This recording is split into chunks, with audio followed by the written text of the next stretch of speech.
横領、性的搾取、そして殺人。山奥の世界しか知らなかった女性が初めての都会で見たものは底知れない人間の悪意でした。2000年7月、韓国カンウォン道サムチョク。山を出て都会で暮らしてみたいんです。全国放送のドキュメンタリー番組人間劇場の中でそう語った女性はイ・ヨンジャさん。3歳から電気すら通っていない山奥で暮らしていた彼女は、一緒に暮らす父親以外の人間とはほぼ会ったことがないと言います。そんな親子の生活に密着した番組のクライマックスでヨンジャさんは都会への憧れを口にしました。番組は大きな反響を呼び、彼女の支援を名乗り出る人が続出。結成された講演会の助力によってヨンジャさんは首都ソウルでの生活を実現するんです。しかしこの後彼女はわずか1年で心を折られソウルを去ります。なぜならヨンジャさんはソウルで暮らした1年間支援者の性的暴行にさらされ続けたから。都会での暮らしを夢見た結果、汚い大人に翻弄され続けた女性。彼女の身に襲いかかる悲惨な事件の数々とは。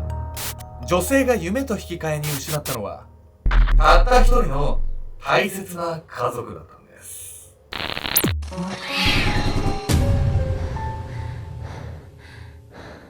おぞすけちゃんです。やみやみこあんたさ、不安になった時に安心する方法ってある？ベタだけど音楽とか映画とかね。私最近さ、すごい人見たのよ。木に祈ってる人がいたの。日本でってこと？そう。それは珍しいね。祈ってた人がいたの。安心するのかしら？不安だから祈ってたかはさ、知り得なくない？でもね、私ね、試してみたの。祈っても分かんなかったから、木に抱きついてみたら安心するんじゃないかな。公園の木に一回抱きついてみたのよ。これ本当なの。セミになったんだね。本当に安心する。木ってなんか安心するよね。よね。そもそもね。ちょっとやってみて、今度。やって写真撮ってストーリー上げてよ。祈ってた人が不安なのはなんで分かったの？それ以外考えられなくない？なんで祈ってんの？なんで祈ってると思う？逆に。蜜吸いたかったんじゃない？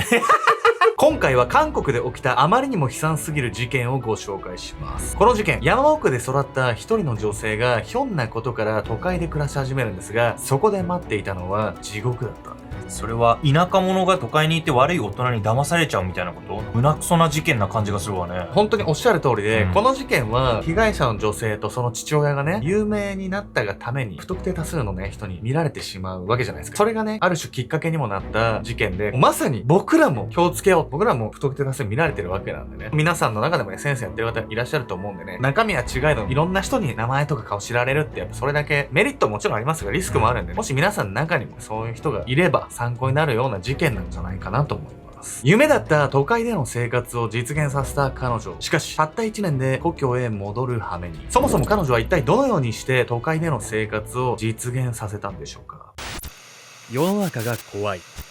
2001年3月、韓国カンウォン道サムチョク、標高950メートルの山の中に位置する村の寺院へ一人の女性が訪れました。彼女の名前はイ・ヨンジャさん。ヨンジャさんは約1年前、故郷を離れてソウルで暮らし始めたのですが、その生活は長くは続きませんでした。幼い頃から山で育った彼女にとって未知の世界である都会は憧れの場所だったはず。しかしその生活を終えたヨンジャさんの表情は暗く曇っていました。世の中が怖いです。寺院で出迎えた僧侶にそう話し、涙を浮かべたヨンジャさん。彼女はソウルの街で一体何を見て何を経験したのか。事の発端は約4年前、ヨンジャさんの身に起こった少し珍しい出来事でした。1997年、当時15歳のヨンジャさんは山奥で父親と二人きりの生活を送っていました。お父さん、今日も山菜たくさん取れたよ。山菜をカゴいっぱいに持って帰宅したヨンジャさんの姿に父は穏やかな笑顔を浮かべるんです。3歳から山で暮らしていた彼女にとって食べられる山菜の見分け方も父と2人で行う農作業も慣れたもの。小学校にも1週間ほどしか通ったことがなかったヨンジャさんは自然の中で生活の手段を学んできた女性でした。ヨンジャさんと父親が暮らしているその場所には電気も通っていなければ郵便物も月に一度しか届きません。町から孤立したその場所で育ったヨンジャさんは父親以外の人間とほぼ話したこともないほどでした。そんな人里離れた山奥で親子が暮らし始めたのは、母親が何も告げず夫と娘を残して出て行ってしまったことがきっかけ。人間不信に陥った父は娘と2人で意図的に人を避けるような生活を送ったんです。山奥の暮らしってさ、のどかで憧れる感じがしてたんだけど、学校にも通わなくって人にも会わない、そんな感じだとは想像しなかったわよ。いくらね、人間不信だったとししても、ここまでするかとはね、思いますよね。そうやってね、誰にも知られずに暮らしていた親子なんですが、ある時、彼らの状況を一変させるある人物が現れるんです。一切人と接することのない山奥の生活で、ヨンジャさんにとって外の世界を知る手段はラジオから流れるニュースや音楽だけでした。そしてそれらに耳を傾けるうち、彼女は人としてごく自然な願望を抱くように、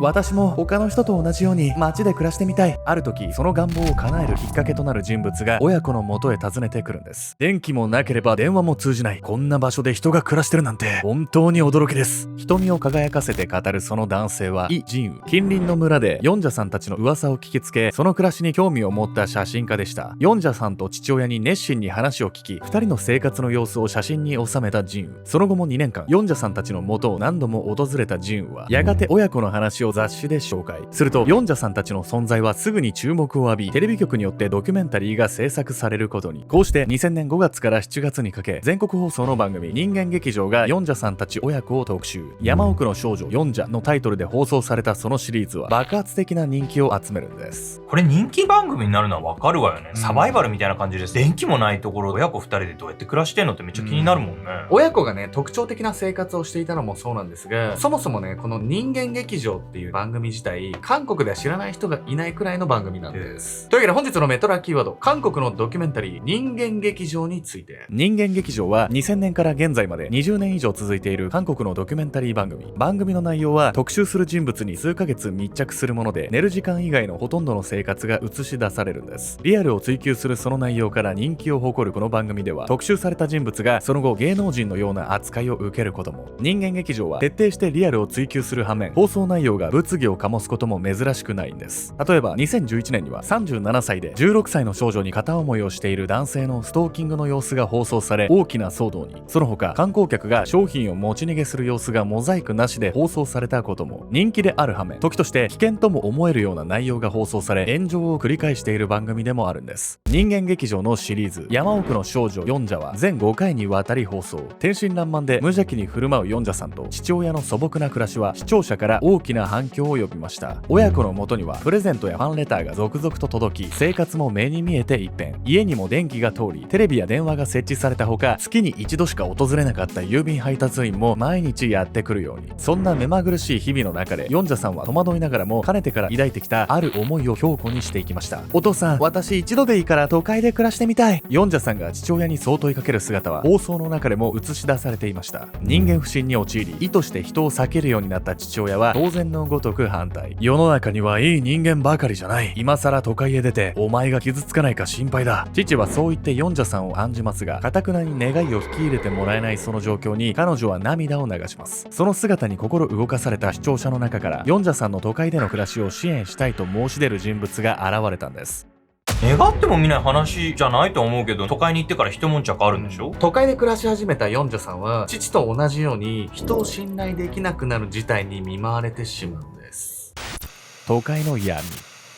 ヨンジャさんの支援を申し出たのはキムという男性。講演会の会長となった彼はソウルの自宅へ彼女を呼び寄せ、学費や生活費の一切を援助すると約束しました。こうしてヨンジャさんは父親の反対をどうにか押し切り、ソウルでの暮らしをスタートさせます。彼女は小学校卒業の資格試験の勉強をしながら、携帯電話会社の広告モデルなどを務め、一層世間の注目を集めるように。キム会長のおかげで夢だった都会での暮らしを実現させたヨンジャさんは、仕事にプライベートに充実しているように見えていたんです。しかし実はこの時点でヨンジャさんは都会の人間のどす黒い闇に翻弄されつつありました。ヨンジャさんがソウルで暮らし始めて1年後の2001年2月、キム会長が彼女のテレビ出演料や寄付金を横領していたことが発覚したんです。ヨンジャさんを援助すると言いながら、彼女の銀行口座を管理していたキム会長は約700万ウォン、日本円にして70万円相当を使い込んでいました。さらにそれだけではなく、キム会長はヨンジャさんが自宅へ来てから1年間彼女に性的暴行を働いていたとも。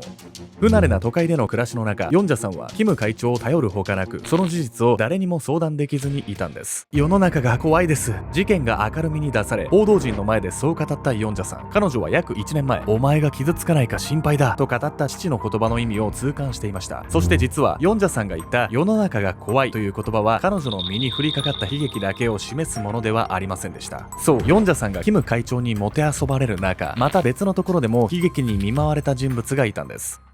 最最悪すぎる。キム会長って要するにさ、ヨンジャさんを搾取するためだけにソウルに呼んだってことよね。それでもう一つの悲劇ってのは一体何なのよ。ヨンジャさん以外にもテレビ出演で有名になった人がもう一人いましたよね。彼を襲った悲劇っていうのは個人情報を知られることのリスクっていうのを如実に物語っていたんです。知名度の代償。2001年2月12日、それはキム会長の不正が明るみに出される少し前のこと。ヨンジャさんの元へ突然おじからの連絡が入りました。そんな、お父さんがこの間まで元気だったのに。おじから告げられた事実にヨンジャさんは頭が真っ白に。そう、一人で山に残っていた彼女の父親が亡くなってしまったというんです。こうして翌日、ヨンジャさんは父の葬儀のために故郷へ戻ることに。その際、遺体を確認した彼女は動かなくなった父の様子にそこはかとない違和感を覚えるんです。何よこれ、お父さん本当に病気だったの？警察には父の死について病死と伝えられていたヨンジャさん。しかし彼の体には何者かに刺された跡があったんです。父の左鎖骨には確かに刃物によると思われる深い傷が、さらに彼の鼻は殴打されたとしか思えないほどに折れ曲がっていたんです。ヨンジャさんは父を病死と判断した警察に猛抗議。急遽検視が行われた結果、やはり父親は何者かに殺害されていたことが明らかになったんです。なんでよ。誰かに明らかに刺されてるのに病死で片付けるってさ、何を間違ったらそんな判断になるんだよ。さすがに捜査がずさんすぎっすよねこれ、問題は誰が父親を殺害したかなんです、そしてまさにその犯人はヨンジャ親子のテレビ出演の番組を見ながら犯行を企てていたんです。ヨンジャさん親子の山奥での暮らしが放送されていた2000年当時、刑務所の中で番組を見ていた一人の男がいました。食い入るようにテレビに視線を送っていたその男はヤン・ジェドン。前科7犯のこの男は20代から窃盗や強盗などを繰り返し、人生の半分以上を刑務所で過ごしてきた人物。そんな犯罪にしか脳がないような男がヨンジャさん親子の生活に見入っていたことには彼なりの理由があるんです。山奥で誰にも見られない場所、最高じゃねえか。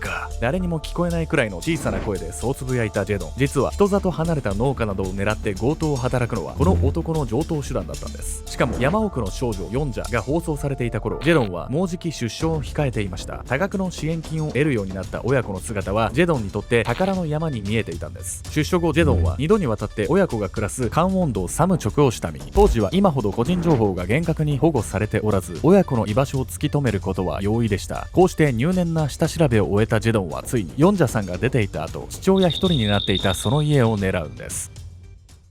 2001年2月9日の夜11時、ヨンジャの父は布団の中ですでに眠っていた。外では木々が揺れる音だけがかすかに響いている。次の瞬間、そんないつもと変わらない夜の空気は一変した。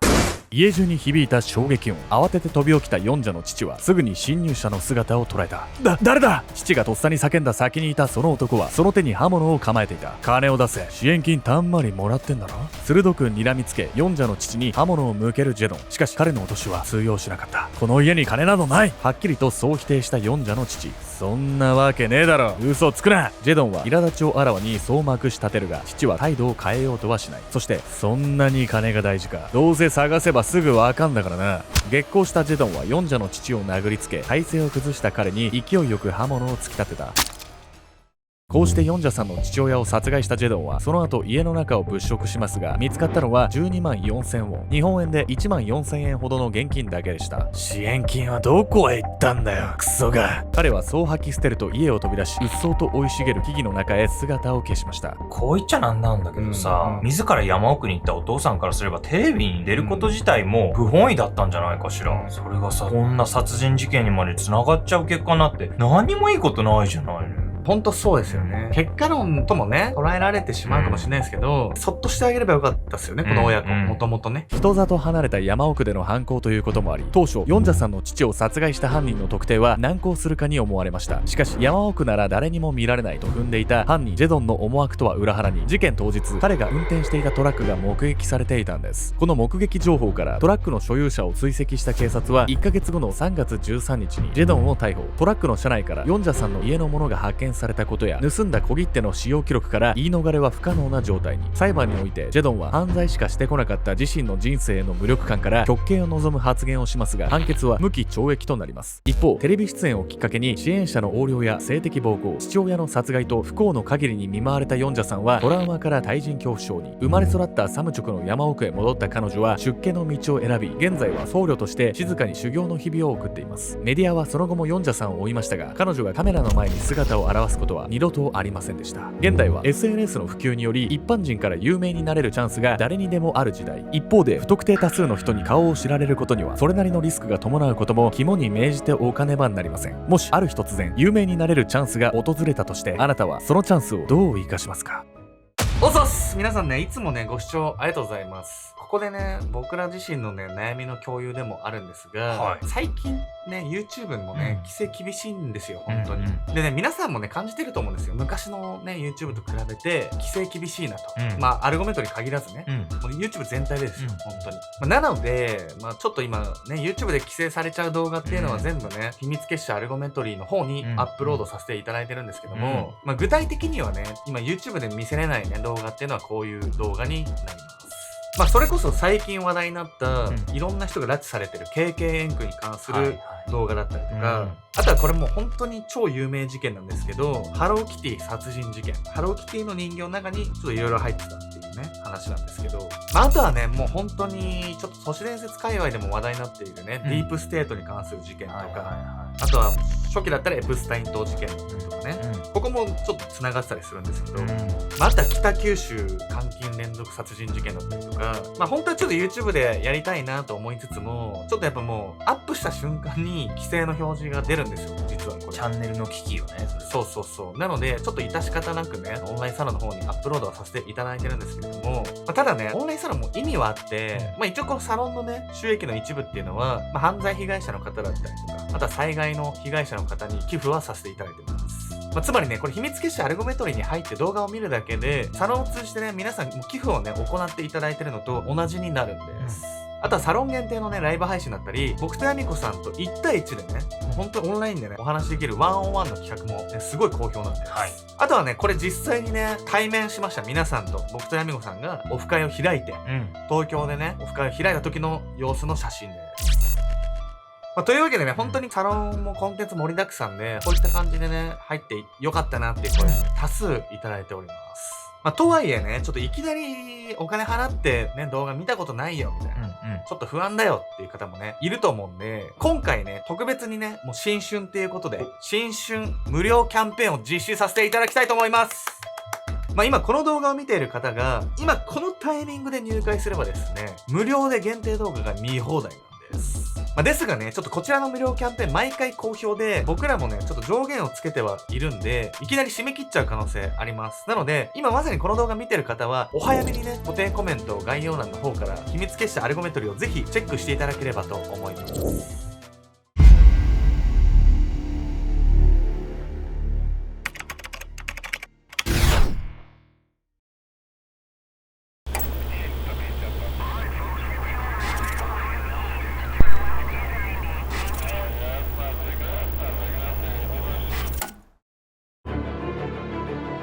17歳の娘の遺体の写真を街中で晒す父親。彼は自身の家族を翻弄した政府機関の陰謀を訴え、怒りにその身を震わせていたんです。2015年12月、韓国キョンサンナムドチャンウォン。裁判所の前で声を張り上げていた中年の男の名はイム・ヨンガク。彼は看板とマイクを携え、来る日も来る日も抗議活動を行っていました。警察と検察は私を欺こうとした。娘の死は本当は殺人事件なんだ。怒りをあらわに叫ぶヨンガク。しかし街行く人々の中に彼に同情の目を向ける人は皆無でした。おぞましいものを目の当たりにしているかのような凍りついた表情で音楽を見ていた市民たち。それもそのはず、彼は18年間毎日娘の遺体の写真を晒し続けていたんです。18年の長きにわたり娘の遺体の写真を街行く人々に見せつけていた父親。娘の尊厳を踏みにじるその行為を行ってでも父親が証明したかったこととは。あなたはたどり着けるでしょうか。ねじ曲げられた少女の死の真相に。